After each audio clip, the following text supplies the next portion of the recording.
बिस्मिल्लाहिर्रहमानिर्रहीम। अस्सलाम वालेकुम नाज़रीन, मैं हूं जमशेद अंसारी। नाज़रीन, 2-3 दिन तहकीक करके आसिफ अली ज़रदारी साहब के बारे में चंद मालूमात मैंने इकट्ठी की हैं और वो एक स्क्रिप्ट की सूरत में लिखी हैं। चुनांचे उनका एक इंकशाफ या बयान जो माजी में वो हमेशा तसलसल के साथ अपने दोस्तों की महफिल में दिया करते थे, वो भी मेरी नज़रों के सामने से गुज़रा। तो मैं वो स्क्रिप्ट आप लोगों के सामने पढ़ के सुनाता हूँ कि कैसे आसिफ ज़रदारी साहब जो है वो सियासत में आने के बाद शरीफ ख़ानदान के साथ जो है दौलत इकट्ठे करने में मुसाबकत करते रहे, मुकाबला करते रहे और वो बरमला इस ख्वाहिश का इजहार करते रहे, बल्कि तासुफ़ का इजहार करते रहे कि इतनी लूट मार मैं नहीं कर सका जितनी नवाज शरीफ ने की है। गोया वो इस बात का अफसोस करते रहे बाकायदा तौर पे कि जितनी लूट मार उन्होंने की है उतनी मैं क्यों नहीं कर सका।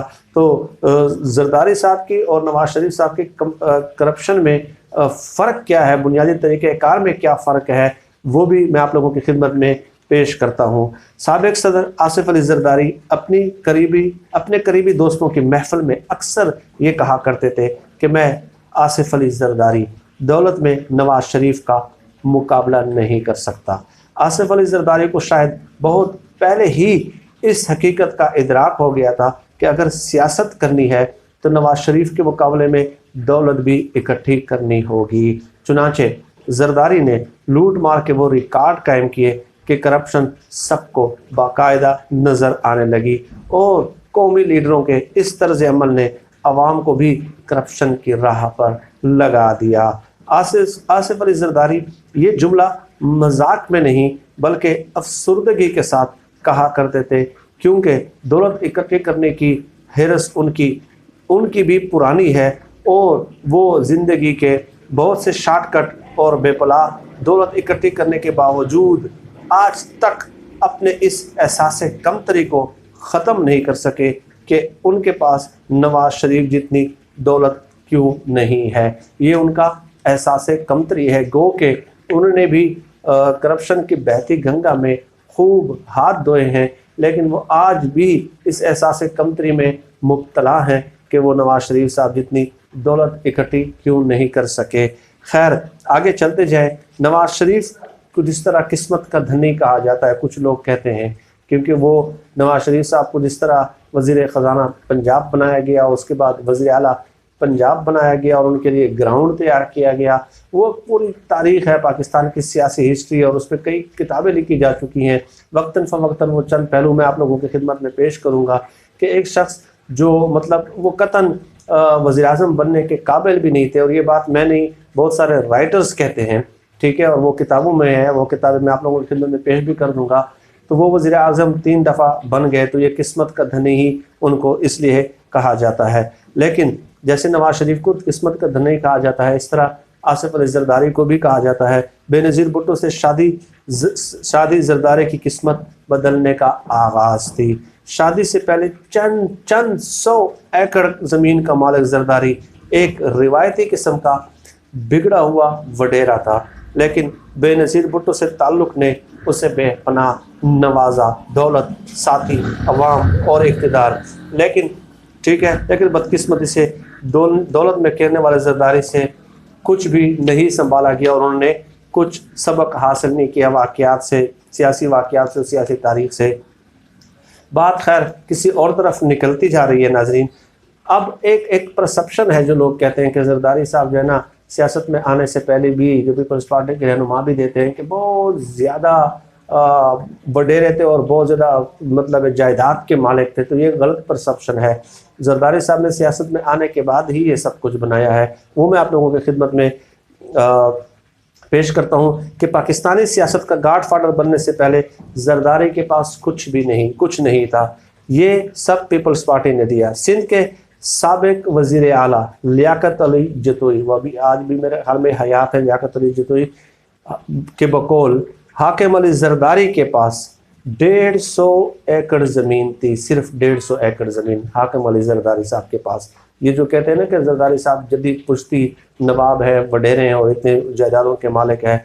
अच्छा, 150 एकड़ ज़मीन थी और उसके बारे में लियाकत अली जतोई कहते हैं कि वो उन्होंने अपने वालिद के जाली पावर ऑफ अटारनी के ज़रिए अपने नाम करवा ली। यानी कि आसिफ जरदारी साहब ने अपने वालिद से जो 150 एकड़ ज़मीन जाली पावर ऑफ अटारनी के ज़रिए अपने नाम करवा ली, और वो ये कौन कहते हैं? लियाकत अली जतोई साहब कहते हैं। इस ज़मीन को जरदारी साहब ने अपने नाम कराया और फिर फ़रोख्त करके उससे हासिल होने वाली रकम से कराची में बम्बिनो सिनेमा ख़रीदा गया। तो ये बम्बिनो सिनेमा की एक हिस्ट्री है कि जो जरदारी साहब के साथ कनेक्ट की जाती है। तो ये पूरा एक तसलसल है, एक क्रोनोलॉजिकल आर्डर है। लेकिन फिर वक्त बदलता गया। आसिफ अली जरदारी की बेनज़ीर से शादी भी हो जाती है, सियासत में भी आ जाते हैं, और ख्वाहिश भी होती है कि अगर सियासत में अपने कदम और पंजे गाड़ने हैं तो नवाज शरीफ की अपनी ज़रूरत इकट्ठी करनी है। उस वक्त आसिफ अली जरदारी की सिंध में 16 शुगर मिले, 70,000 एकड़ ज़मीन, और दुबई में कई बिल्डिंगें, और लंदन में 2 पेंट हाउस हैं। ये पेंट हाउस जरदारी ने उस वक्त ख़रीदे जब वो सदर पाकिस्तान थे, और उन्होंने जीन्स और टी शर्ट पहनकर खुद इस बोली में हिस्सा लिया था जिसमें ये पेंट हाउस नीलाम किए गए।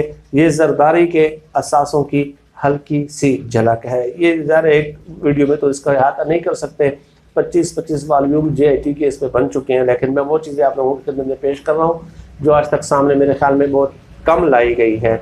अच्छा, आसिफ अली जरदारी की दौलत में इजाफा 1988 के दहाई में उस वक्त शुरू हुआ जब बेनज़ीर भुट्टो पहली बार वज़ीर आज़म बनी, और उन्होंने जरदारी को वज़ीर सरमायाकारी मुकर्रर किया। बेनज़ीर भुट्टो ने अपने शोहर को वज़ीर सरमायाकारी मुकर्रर किया। वो क्राइटेरिया तो होता नहीं। इस दौर में कौमी ख़जाना लूटने का वहशियाना रक्स हुआ। इस दौर में जरदारी ने हाथ आई दौलत से 2 शुगर मिलों के हिस्से 40 करोड़ 21 लाख रुपए में ख़रीदे। ये सौदा उन्होंने अपने फ्रंट मैनों के ज़रिए किया। यही फ्रंट मैन उस वक्त पाकिस्तान स्टील मिल भी चला रहे थे, और एक और सौदे में उन्हें 4 करोड़ रुपए बतौर कमीशन मिले। ये करप्शन की इब्तिदा थी।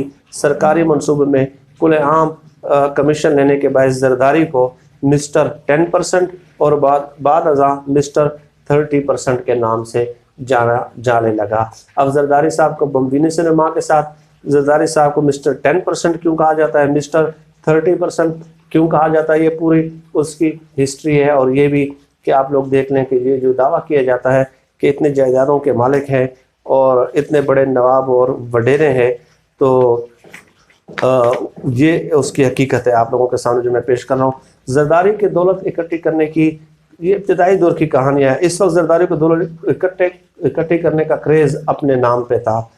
फिर बाद में दौलत इकट्ठी करने की हवस बढ़ गई, लेकिन अपने नाम पर नहीं बल्कि फ्रंट मैनों के नाम पर। दर हकीकत पीपल्स पार्टी की हुकूमत के खात्मे के बाद जरदारी पर कमीशन और किकबैक्स के जितने केसेस बने, उससे जरदारी ने ये बात सीख ली कि नाजायज़ ज़राए से इकट्ठी की गई दौलत को छुपाना भी एक फ़न है, एक फ़न।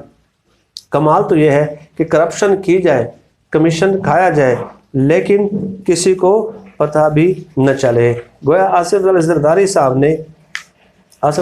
साहब ने एक साइंटिफिक जो करप्शन है उसका तरीक़ाकार मुतारिफ़ कराया कि करप्शन करना और करप्शन को छुपाना कैसे है, ये तरीका भी उन्होंने मुतारिफ़ कराया है। और नाज़रीन, मैं आसिफ जरदारी साहब की जो मुल्की और गैर मुल्की जो असासे हैं, जायदादें हैं, उनकी भी पूरी लिस्ट मेरे पास मौजूद है और बहुत तवील वो लिस्ट है, तो वो भी किसी दिन मैं आप लोगों की खिदमत में पेश करूँगा। लेकिन यहाँ पे इस वीडियो में सिर्फ इतना ही बताना मकसूद था कि पाकिस्तानी सियासत में आप देख लें कि ये एक ट्रेंड इन दो पार्टीज़ ने शुरू किया कि हमने अगर सियासत में ज़िंदा रहना है तो जिसने जितनी लूट मार की है, जिसने करप्शन की है, अवाम का ख़जाना और अवाम के टैक्स के पैसों को हड़प किया है, तब तक वो उसी सूरत में ही सियासत में ज़िंदा रह सकता है। इसलिए ये दो पार्टियां आज भी अंगुश्ते बदनदां है,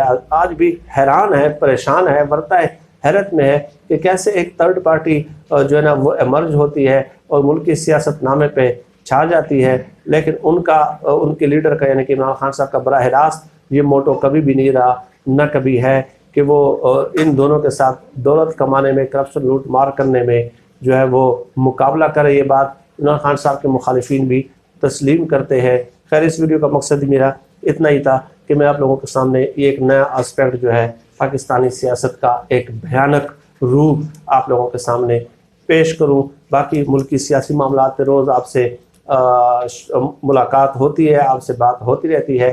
तो नाज़रीन, आज के लिए मेरे ख्याल में इतना ही काफ़ी है। इस मौजू पे मैं मज़ीद तफसीली आप लोगों के सामने इनके जायदादों की फहरिस्तें पेश करूँगा और सबूतों के साथ पेश करूँगा। नाज़रीन, आज के लिए इतना ही। आप सब लोग अपना बहुत बहुत ख्याल रखिएगा और मुझे अपनी दुआओं में ख़ुसूसी तौर पर याद रखिएगा। अल्लाह हम सब का हामी और नासिर हो। पाकिस्तान जिंदाबाद। अल्लाह हाफिज़।